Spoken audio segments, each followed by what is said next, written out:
Our focus continues to be on the idea of human genetics. And with that in mind, we're going to look at the idea initially of twins. I know most of you are familiar with the idea that there are different types of twins, and as is defined here, fraternal is one type and identical another. What's the difference between those two?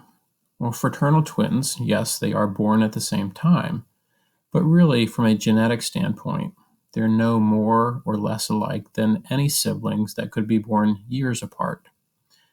That is because they are the result of two separate sperm fertilizing two separate eggs. There's, in essence, a mistake that's made here when fraternal twins result. A woman's body is really only supposed to release one egg per menstrual cycle, and then that one egg has the chance to be fertilized by one sperm. So the accident or mistake is that in some cases, two eggs are released, and both separate eggs are fertilized by two separate sperm. Certainly, there are traits that those babies are going to have in common, just like any siblings would have. But really, just being born at the same time doesn't make them more or less genetically alike than any other siblings born within a family. Identical twins, however, are different. They are the result of a mistake also, but that mistake is a different mistake.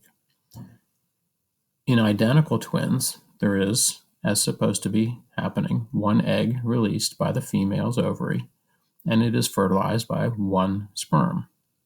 That's all very normal. That one zygote that results then starts to divide and starts to form into an embryo.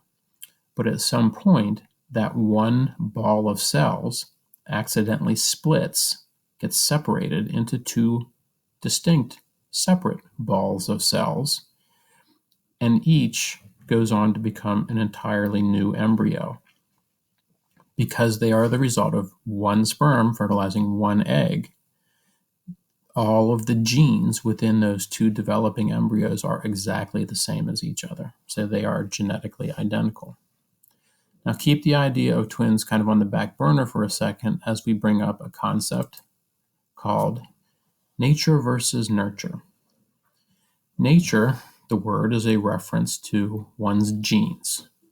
Nurture is to the environment. And so it becomes the question of, why are you who you are? Is it your nature? Are you who you are because of the genes that you have inherited from your family? Or are you who you are because of the environment that you have grown up in, the experiences that have perhaps shaped who you are? Let's think about something as simple as your skin color. We would all immediately say, well, that's a genetic trait. And yes, you're right. But is it entirely a genetic trait? All of you know that when you go outside in the sun, you get a tan. And so that trait changes as the result of the environmental conditions. Think about something like height.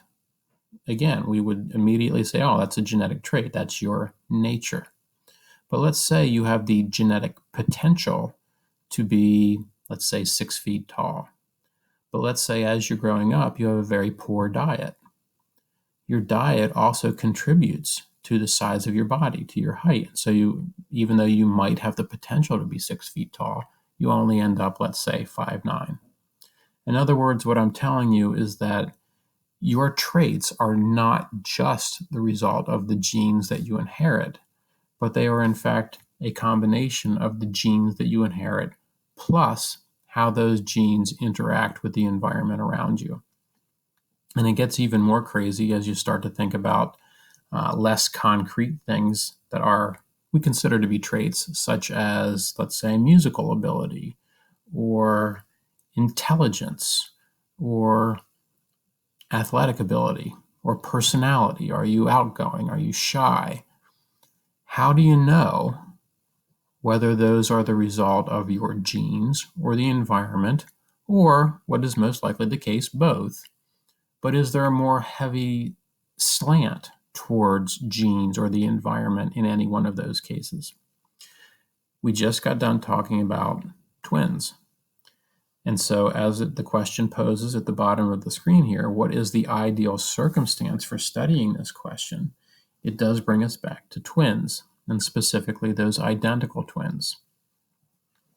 It would be tough to tease apart the influence of nature and nurture when twins are growing up together.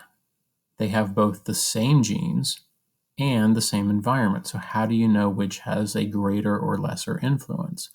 But if you come across a circumstance where you have identical twins, in other words, they have the same genes, but they were separated at birth and therefore grew up with different families, in other words, a different environment, this becomes an ideal circumstance for studying nature versus nurture. Because if, let's say, by the time they're 50 years old, they have things that are in common, they have traits that are the same, you would assume that those traits were more heavily influenced by genes because they still share the same genes.